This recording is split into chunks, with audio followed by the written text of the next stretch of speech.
Hello everyone, welcome back to Talking History. Thank you so much for joining me today. I hope you're all keeping well. So before we get into the video, I just wanted to thank you all for all your lovely messages. I have been reading them. I've been trying to reply to them all as best as I can. And I have seen that there's a few recommendations that you'd like for future videos. Don't worry, they will all be happening. And so make sure you subscribe so you don't miss those future videos. So last week I did part 1 of Empress Matilda. This week is part 2. I will link part 1 somewhere for you to find, but make sure you watch that one first, otherwise this one won't make any sense.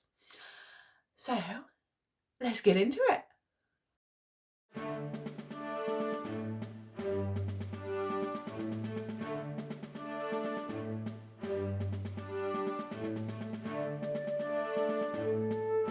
Stephen of Blois. It ain't gonna get any better, you know. I can't pronounce it after all this time. Henry's nephew was in his county of Bologna when the news of his uncle's death had reached him. Stephen was informed before Matilda simply because he was in the place of the shortest crossing of the channel. Stephen set sail possibly on the 5th of December 1135 and he landed at Dover, where he was turned away from Dover and Canterbury, which were both controlled by Robert of Gloucester. So Stephen headed straight for London, arriving around the 8th of December, only 1 week after Henry's death. Stephen had moved so quickly that the noblemen of both England and Normandy didn't have time to react.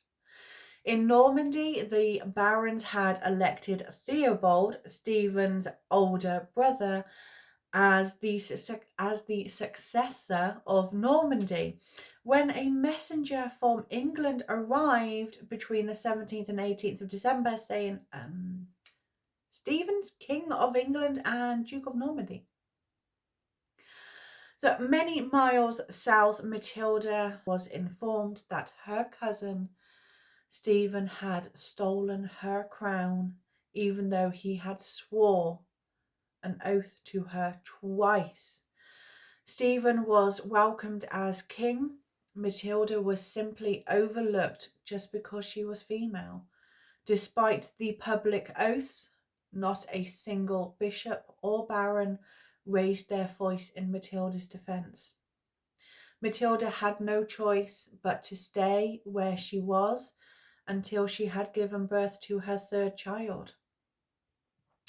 But there was a ray of light for Matilda. There was one man on the other side of the channel who stood by his oath, and he acted as soon as King David of Scotland heard of Henry's death. He gathered an army and invaded England.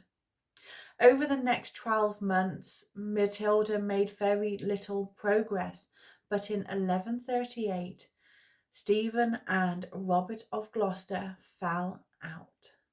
Robert had wildly and publicly accused Stephen of breaking his oath to Henry I and for usurping the throne. Robert declared that Matilda was in fact the rightful heir to the throne of England.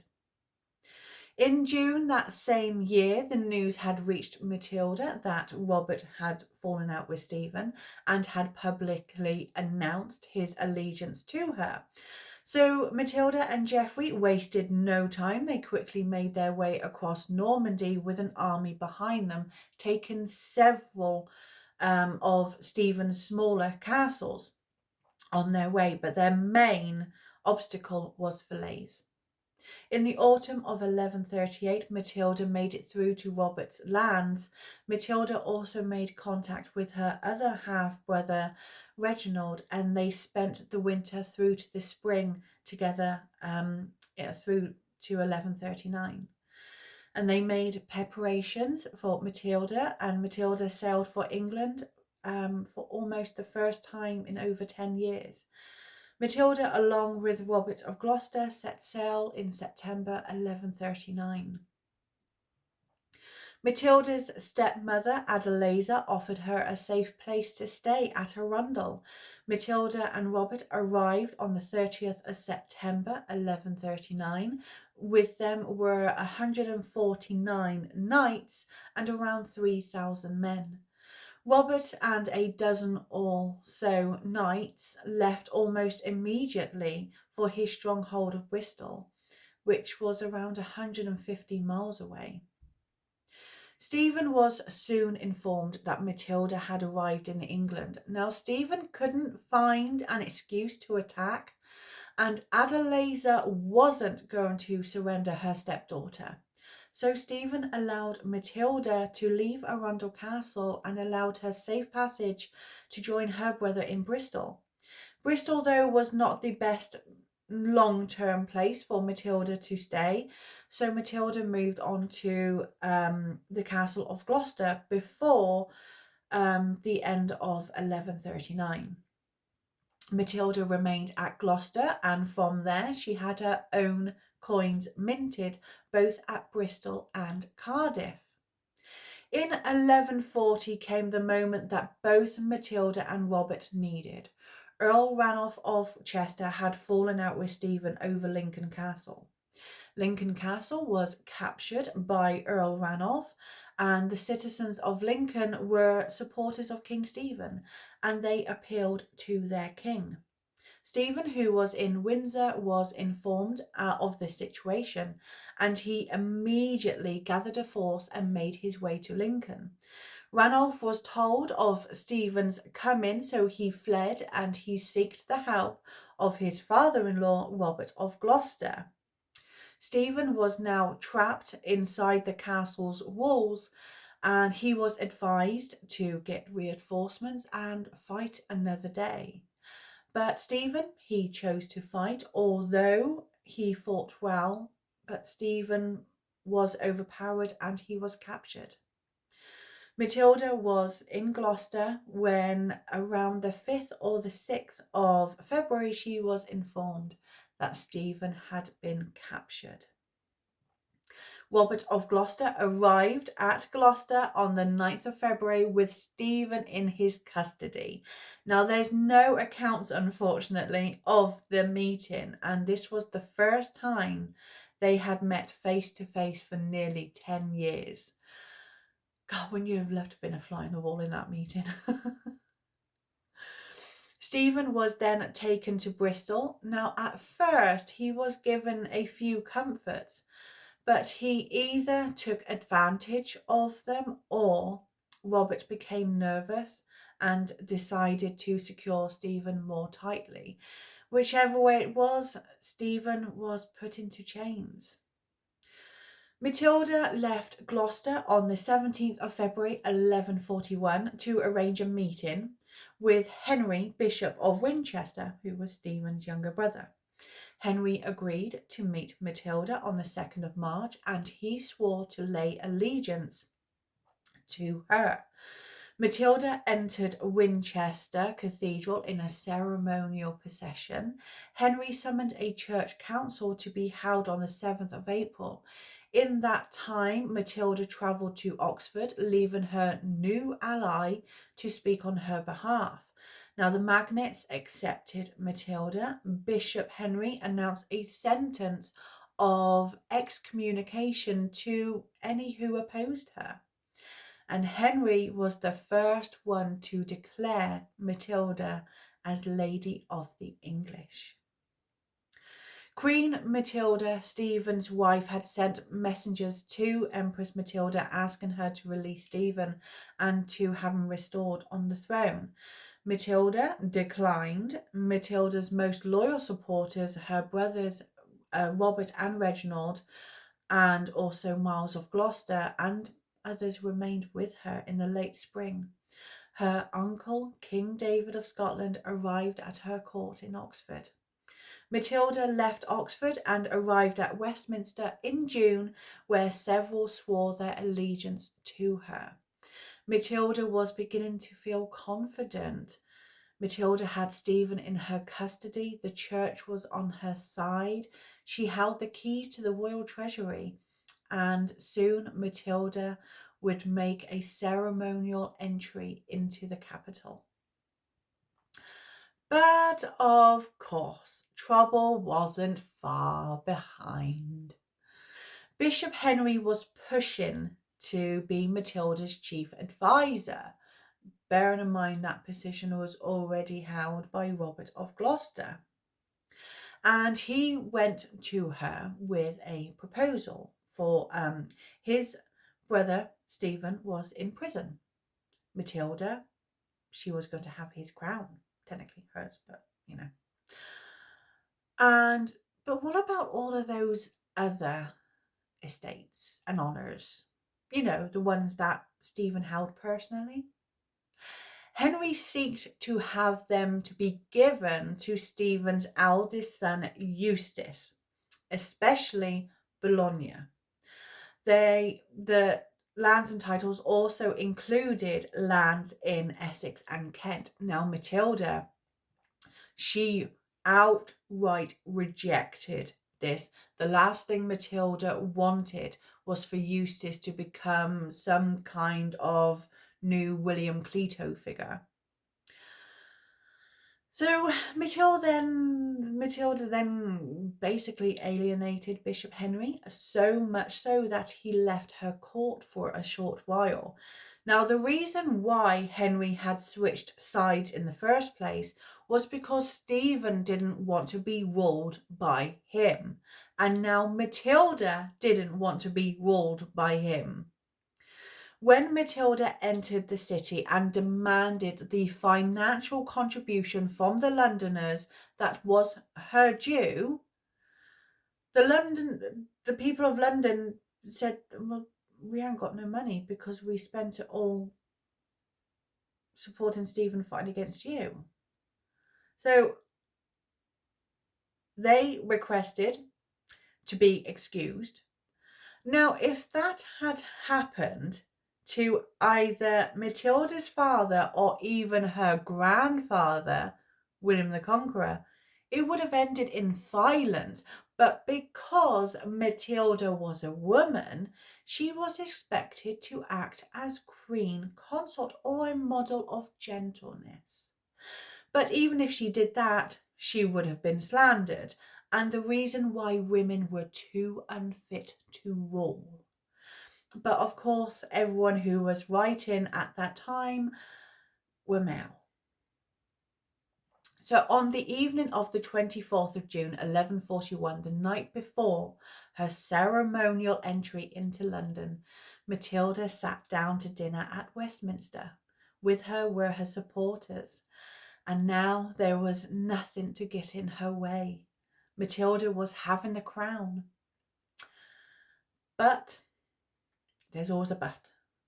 There was someone in the background, and she was about to make her move. Queen Matilda had made her way to London, to which Queen Matilda ordered them to, quote, rage most furiously around the city with plunder and arson, violence and the sword in sight of the Countess Matilda and her men. The people of London were in terrible trouble. Their lands were being destroyed right in front of them. So they chose peace. They joined sides with Queen Matilda to help rescue their king.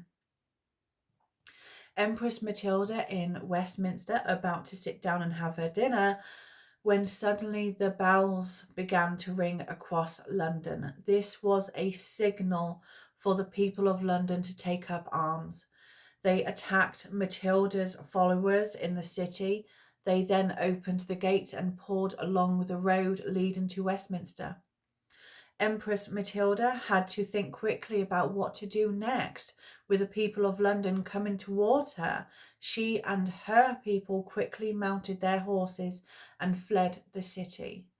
It was reported that they left so quickly that the food was still warm on their plates. They had barely made it out in time before the mob had broken into Matilda's apartments, and they plundered everything. Bishop Henry, who went back to Winchester, who only 2 months before had declared Matilda as Lady of the English, now publicly re-announced his allegiance to Empress Matilda, and he re-declared for Stephen.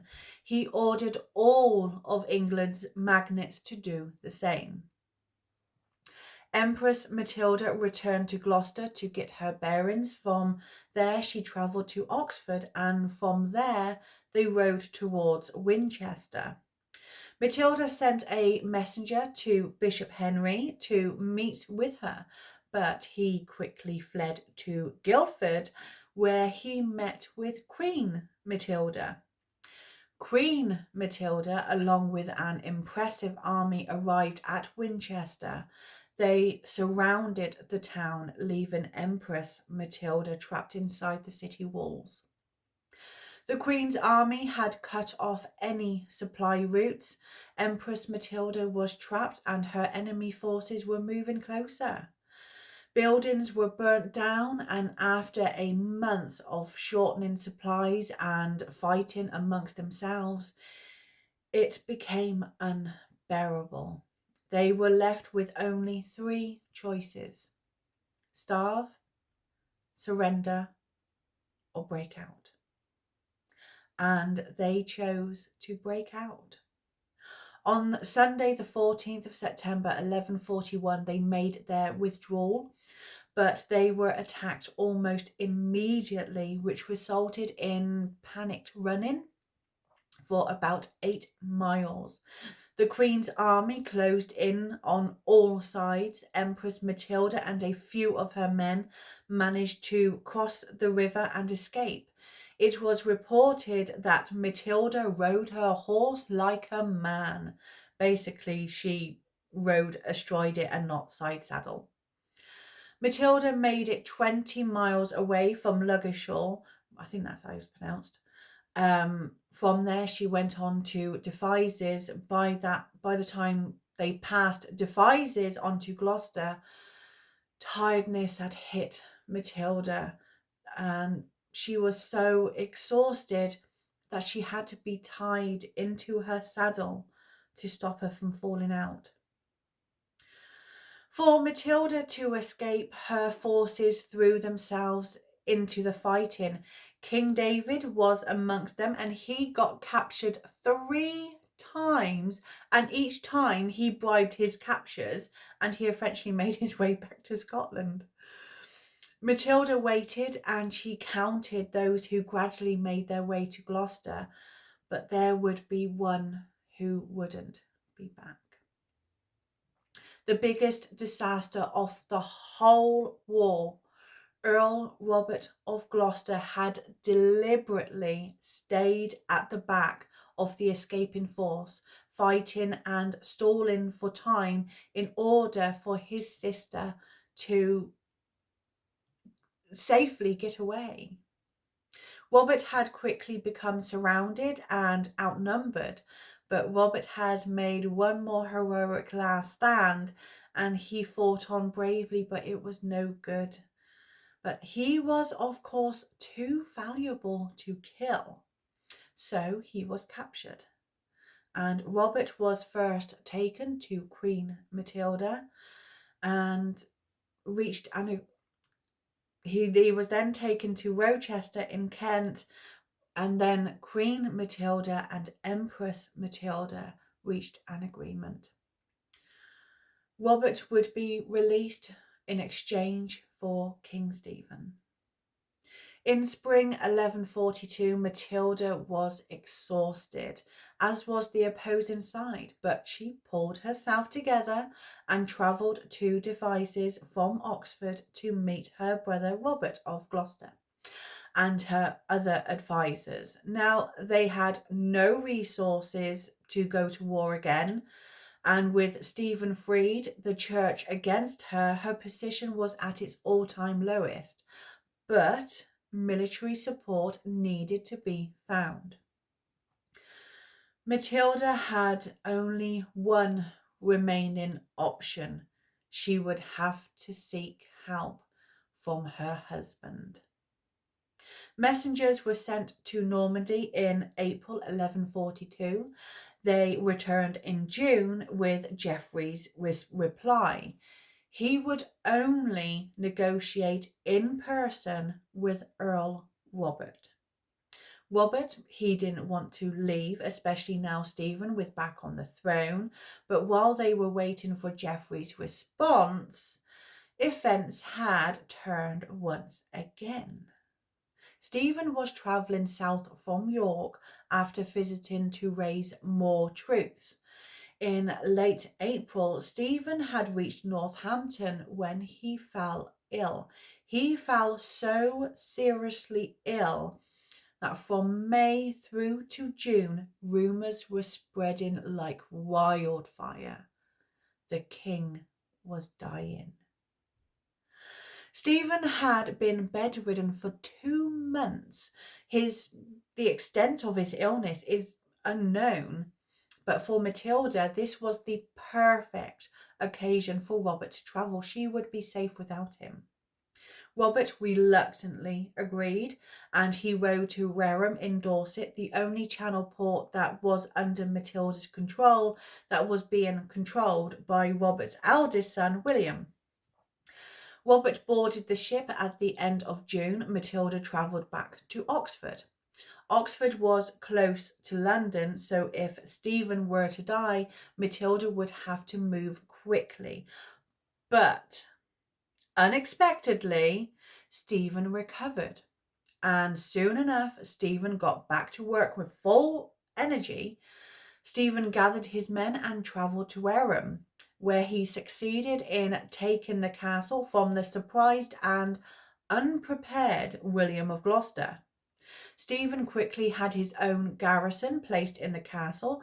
This meant that if or when Robert returned to England, he would have nowhere to land.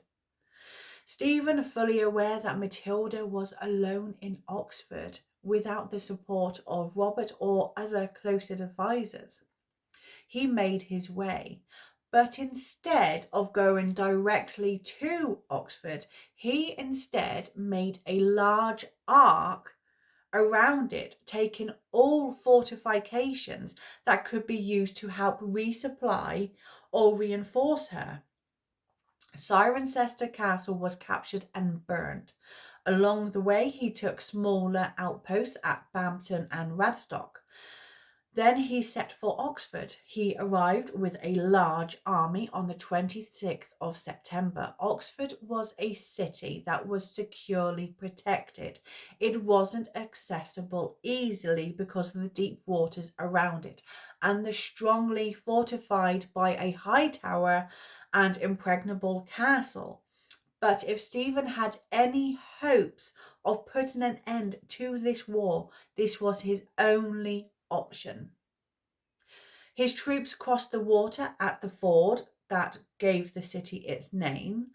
The men who came out trying to defend the city were quickly beaten back, and they fled towards the open gates. Stephen's men chased after them before the gates were closed and getting inside the city. Within hours, many of Oxford's citizens were dead. Buildings were set on fire. The castle with its separate defences had Matilda inside. Stephen had let Matilda leave when she was at Arundel. He certainly wasn't going to repeat it. Matilda knew that she could only hold out and wait for reinforcements, but where would they come from? King David was in Scotland. Robert was in Normandy. Matilda could only watch from the window as the blockade was built and the siege machinery being built around it. Although Matilda was trapped and she could very likely die, she wasn't prepared to give up. Matilda encouraged her garrisons to resist fighting Stephen. She then sent the remaining to plunder in every direction. What would have been ideal for Matilda would be for Robert to return with a large army. But Geoffrey of Anjou had found his brother-in-law to be a very valuable military companion. He kept coming up with excuses after excuses as to why Robert couldn't leave Normandy whilst there were castles held against him, so Robert should help him pursue them. Robert was completely unaware of Matilda's situation, so he acted with Geoffrey, and between them they captured 10 castles over the summer and autumn of 1142. Robert wouldn't learn of Matilda's situation until October. Then he immediately left for England. Geoffrey didn't supply any provisions or troops. Robert's force was no larger than what he left with. Geoffrey's reluctancy to help Matilda wasn't really surprising, as he was well on his way in capturing the whole of Normandy. He no longer needed her claim to the duchy. Geoffrey, though, did allow for his 9-year-old son Henry to travel to England. Robert set sail for Wareham, even though it meant having to fight. Robert sailed with around 300 to 400 knights. This may have been the least expected move by the garrisons at Oxford, as they wouldn't be able to fight him off, as Robert had established a siege and he made demands from the garrison, but they needed authority from Stephen, so they asked for a truce. Robert had granted their request, as it might put Stephen off from besieging his sister. So I got a bit of fluff in front of me. Stephen, though, he wouldn't be lured away from Oxford Castle. So after 3 weeks, the garrison surrendered. The siege had been going on for 2 months. Matilda was cold and hungry and desperate. Oxford was in ruins after Stephen's bombardment. No supplies had made it through, and the food and fuel was quickly running out. Matilda had been completely cut off since September. She had no idea the help was on its way. So it's understandable why she took matters into her own hands. Matilda's escape took place sometime in the middle of December 1142. The land was white and frozen, with heavy snow had covered the whole area. Now, in one night during middle of the hours, Matilda slipped out of the castle's postern gate, which opened outside the city. Some chroniclers from the time suggested that Matilda was in fact lowered down the castle's walls, but as amazing as it sounds, it's probably unlikely. Matilda was accompanied by only 3 or 4 knights. Henry of Huntingdon reported that they all wore white cloaks and were camouflaged with the snow, and it worked. There were no shouts of alarms as they made their way down. The conditions at that time was perfect for the escape. It was so cold that the Thames was frozen solid, and it must have took some serious courage to step out onto that ice. It would be death if that ice broke. But Matilda knew she had no choice. Matilda and her knights made it across the frozen river, and they managed to slip through the enemy lines, and once through they walked in thick snow for 6 miles, making their way to Abingdon. It must have been extremely difficult for all of them, but especially for Matilda, with her long gown getting wet and weighing her down. Once at Abingdon, they managed to get some horses, and from there they went on to Wallingford. At Wallingford, it was too dangerous to remain there for too long, so she returned to Devizes. Her escape from Oxford soon became common knowledge. With Matilda out of Oxford, the castle surrendered, and Stephen knew that he had been outdone by his cousin once again. So, before Robert of Gloucester and his forces reached Oxford, he was informed of Matilda's escape, and he quickly changed his course and headed for Devizes. Matilda's joy at seeing Robert was intensified when she saw her eldest son Henry with him. Matilda, now realizing that she would never wear the crown of England, knew that a new way had opened up. So she probably admitted defeat, only probably to herself. But there was a place for someone to succeed Stephen, and Matilda made damn sure that that someone was her son Henry.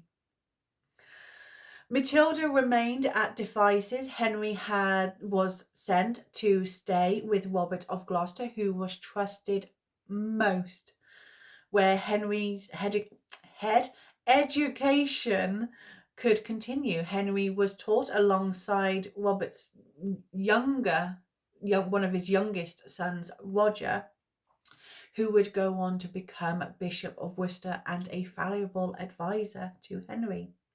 Henry remained at Gloucester until March 1144, and the war continued on. Matilda remained in Devizes Castle, and it provided her a place of power and administration. She granted charters and received vessels acting as monarch, and she continued to have coins minted with her image on. Over in Normandy, Geoffrey of Anjou had finally been welcomed into the capital of Rouen. Henry was called back to Normandy, and Geoffrey was formally named Duke.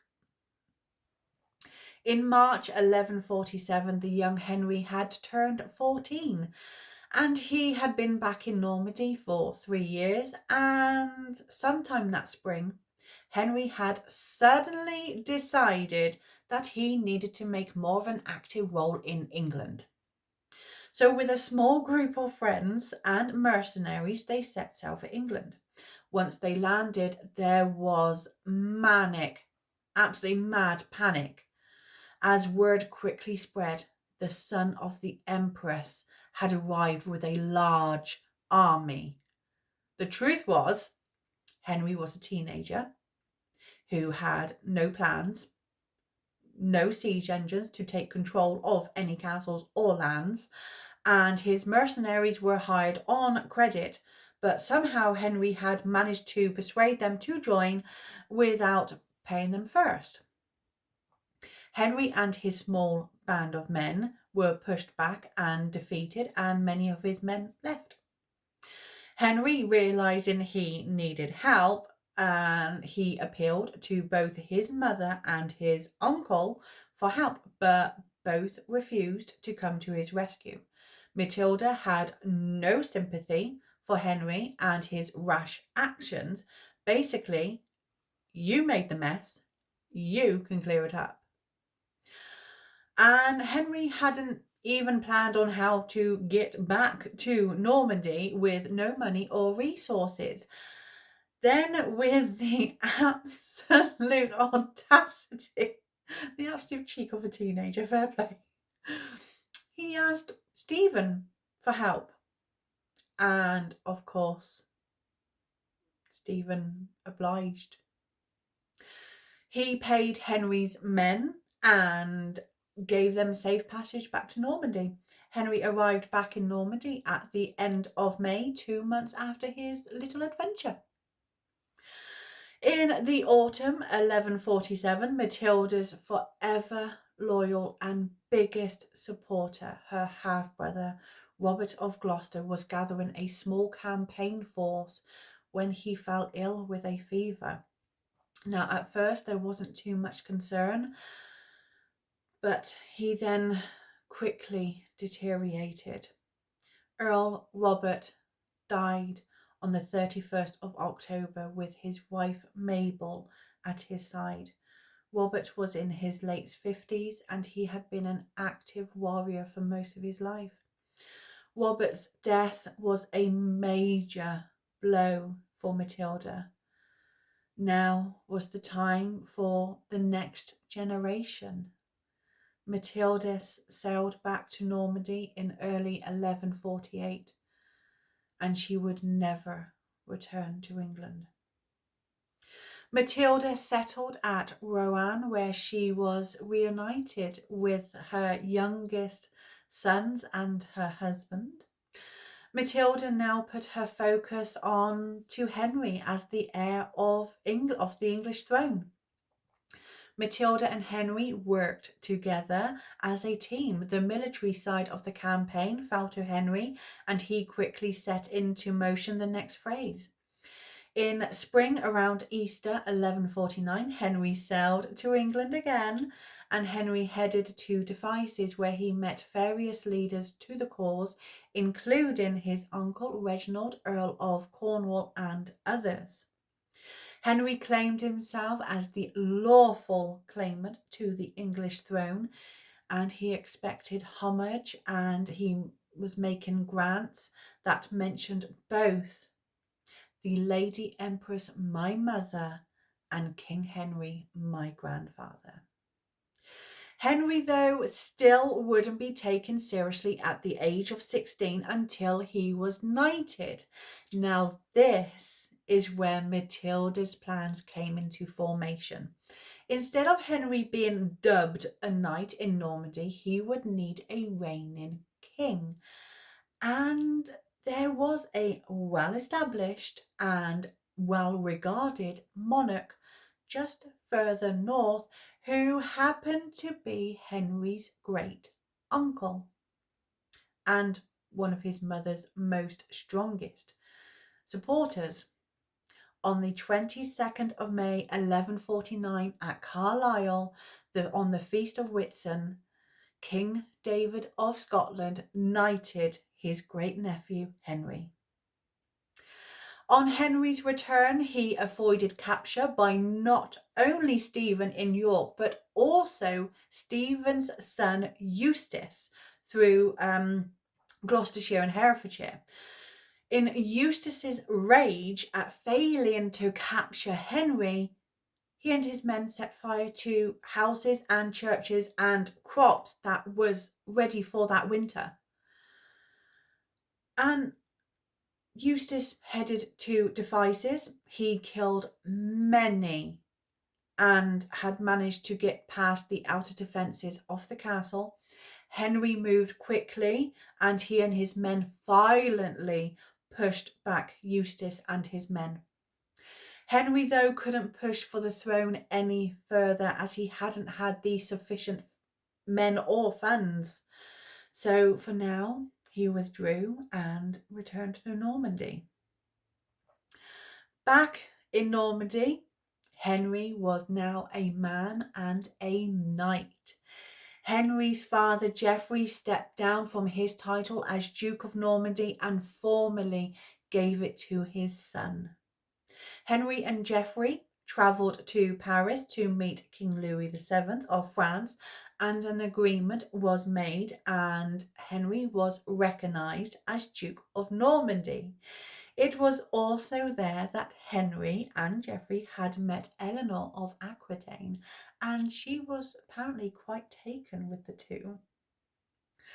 On the journey home, Geoffrey fell ill with a fever and died at the age of 38. The loss of her husband wasn't a fully devastating blow. They were never a close couple. Matilda, now coming up 50, she had no desires to remarry, and she chose to enjoy the status of a noble widow and the freedom that it brought with it. Also, with her husband, Matilda, now without her husband, Matilda could put all of her focus onto her son. In 1152, King Louis divorced Eleanor of Aquitaine. Eleanor already had her next husband in her sights. She met Henry, Duke of Normandy, and they married on the 18th of May, 1152. In England, Stephen had lost his beloved wife, Queen Matilda. She died on the 3rd of May, 1152, after a short illness. They were married for 27 years. They had 5 children together, although 2 died at infancy. Early January 1153, Henry travelled to England once more. Eleanor remained with Matilda, who was in the early stages of pregnancy. Eleanor, not Matilda. In July 1153 at Wallingford, both Stephen's and Henry's armies refused to fight. The 2 men were forced into an agreement, and the agreement was for Henry to be Henry's heir. Was for Henry to be Stephen's heir. Although Stephen would continue to rule until his death, Stephen had disinherited his son Eustace, who left his father's court angrily. And Eustace travelled to Cambridgeshire, where he destroyed buildings and crops. And then just 2 weeks later, quite suddenly, out of the blue, Eustace died in his early 20s. That was it. Talk about a strike of luck for Henry. So Stephen now gave up. For Henry to become Stephen's heir, Henry had to be, it was legalised at Christmas or in Westminster, and Stephen officially adopted Henry, and that must have been a real slap in the face for Matilda. But Henry was next in line. Henry returned to Normandy in Easter 1154, where he was welcomed by his mother, his wife, and his newborn son William, who was born in August. Henry had Normandy, Anjou, Maine, and Aquitaine to rule, and he had very capable female relatives to act for him. He now had a son and heir and hopes for more. And it seemed that fortune was in fact on Henry's side, as less than a year after signing the treaty, King Stephen fell ill. Stephen died on the 25th of October 1154. Stephen was in his early 60s, and he was buried at Faversham Abbey next to his beloved Queen Matilda and their son Eustace. Henry prepared to leave Normandy once again, but as he waited for the weather to improve, he expected his absence to be long, and he knew exactly who to have to rule Normandy in his absence. Empress Matilda would rule Normandy in Henry's name when he was away. Henry wouldn't be able to sail for 6 weeks, and for those 6 weeks, for the first time in 19 years, peace held in England. Henry set sail on the 7th of December and was crowned at Westminster Abbey on the 19th of December, 1154. Matilda remained in Normandy. However, Henry ensured that his mother was represented symbolically. The crown that Archbishop Theobald placed on Henry's head was one of the 2 that Matilda had brought back with her from Germany 30 years previously. For the first time in the Anglo-Norman dynasty, there was an active mother of the king. William the Conqueror's mother never saw him conquer England, and Matilda of Flanders never saw her sons William Rufus or Henry I rule, become king. Adela, although she had lived for 2 years after Stephen became king, but she had been living in a convent for 10 years. This gave Matilda the opportunity to create a new role for herself. She would advise her son, which most of the time he took on, and she would become his voice of reason. In summer 1155, Henry wanted to invade Ireland in order to conquer it and to give it to his youngest brother William. It was put to council and it was also put on the shelf, basically. Matilda strongly opposed to it, and Henry should concentrate on the lands he already had. Matilda had remained in Normandy, Henry happily leaving it in his mother's capable hands. When Matilda was trying to get the crown of England, she was heavily criticised for trying to get for being a female, wanting to rule in her own right. Now, rule in Normandy in Henry's name, her popularity was growing. In 1158, Matilda's middle son, Geoffrey, died suddenly. Geoffrey had made peace with his older brother after rebelling against Henry. Geoffrey was only 24 years old. In 1160, Matilda fell seriously ill, so much so that Henry rushed to be by her side.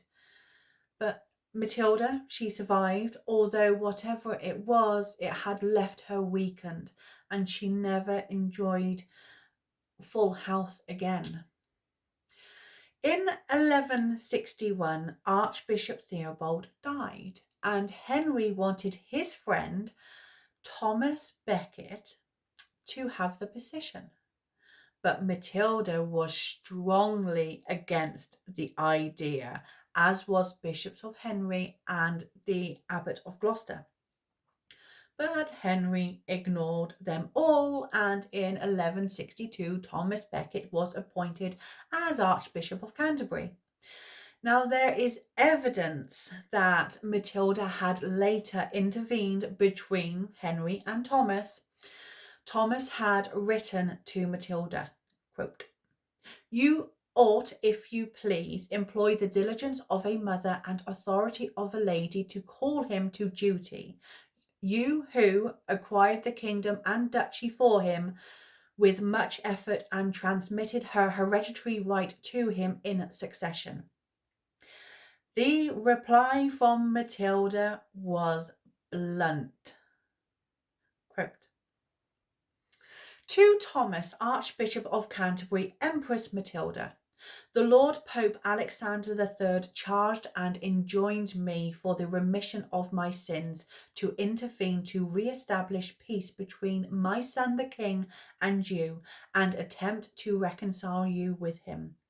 Then, as you know, you also ask me, wherefore, with greater dedication, as much for the honour of God as honour for the Holy Church, I took pains to begin and manage the matter, as it seemed very grave to the king and his barons and council, since he serves, loved, and honoured you, and made you lord of his whole kingdom and all his lands, and raised you to greater honour than anyone in his land, so that he should believe more securely in you than any other.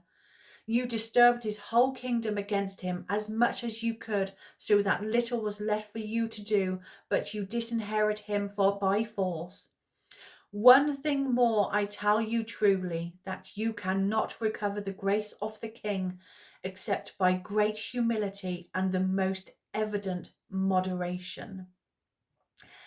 That was the real Matilda, a woman who wasn't afraid to intervene and didn't even think twice of giving someone as high status as the Archbishop of Canterbury a piece of her mind.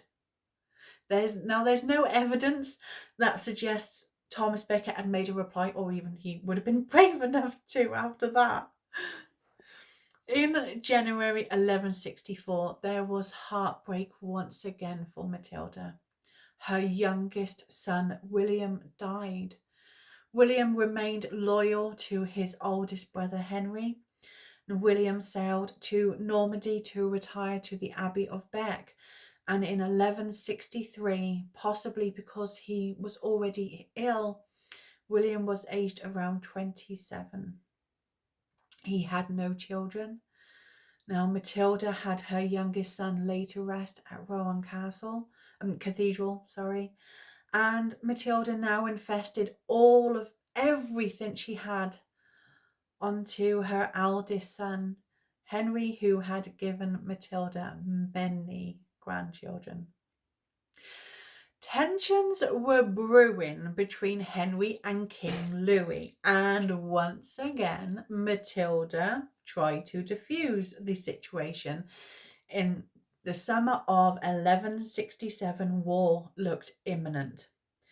Matilda hadn't the strength to travel too far, but she corresponded with Louis in one of her letters to the French king. Quote, "To Louis, by the grace of God, excellent king of the Franks, and her natural lord, Empress Matilda, and daughter of a king, sends greetings and loyal service with love. May your excellency recall that I have often asked about the quarrel between you and my son, the King of England, but you have made no response which satisfies or informs me.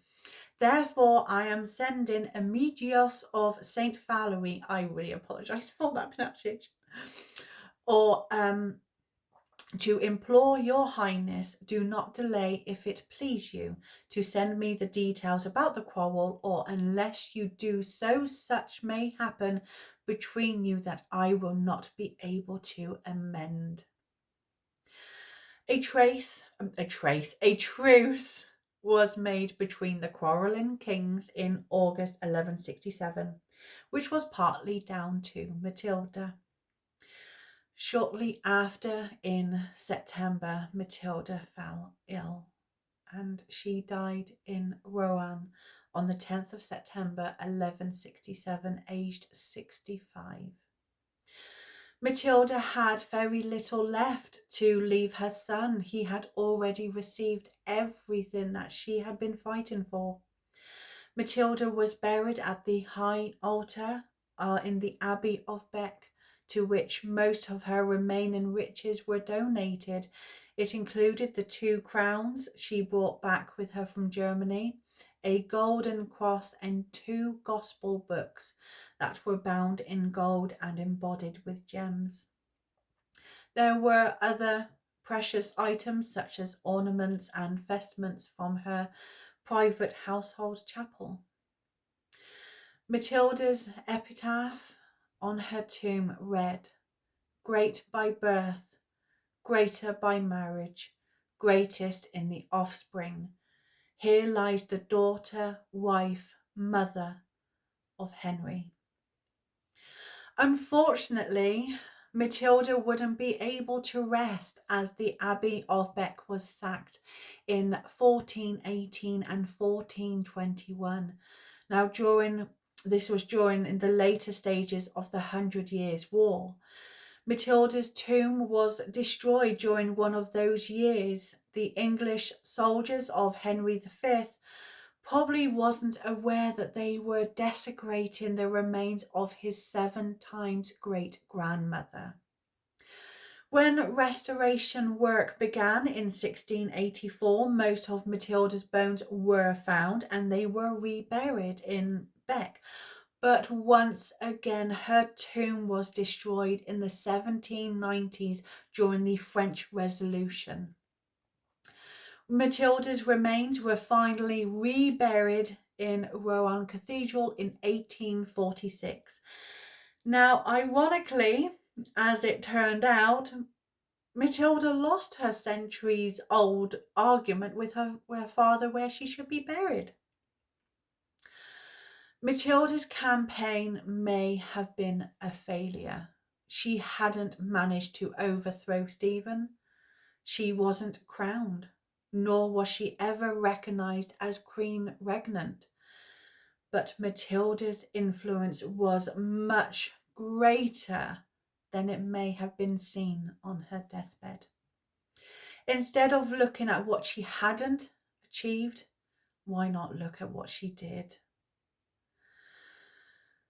If Matilda hadn't fought for her rights, the kings of England would have looked very different. The Plantagenet dynasty would never have happened. Every monarch of England has been a direct descendant to Matilda. Matilda may never have been crowned, but her influence was profound.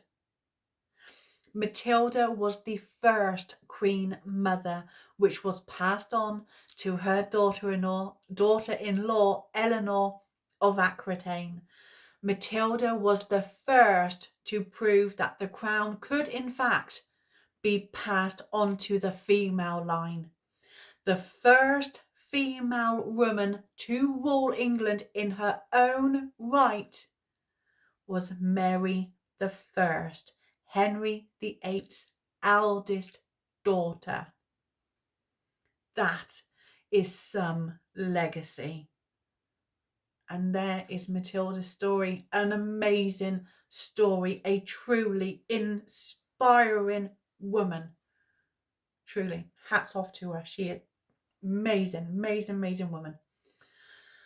And there we are. That's the end of the Norman dynasty. We've done it. We've made it. I hope you've enjoyed the Norman dynasty, but don't worry, there is so much more to come. We are reaching the Plantagenets. I am a little bit excited. I'm a nerd. I can't help it. Anyway, but thank you so much for watching. A bit of a longer video today. I hope you really enjoyed it, and leave me all the comments and just keep sending all your love, and I love it. I love it. Keep subscribing, keep watching, keep sharing, keep doing all the amazing stuff. Keep being brilliant, because you are all wonderful. Keep being you, keep being unique, keep being wonderful. And I will see you all for the next one. Take care.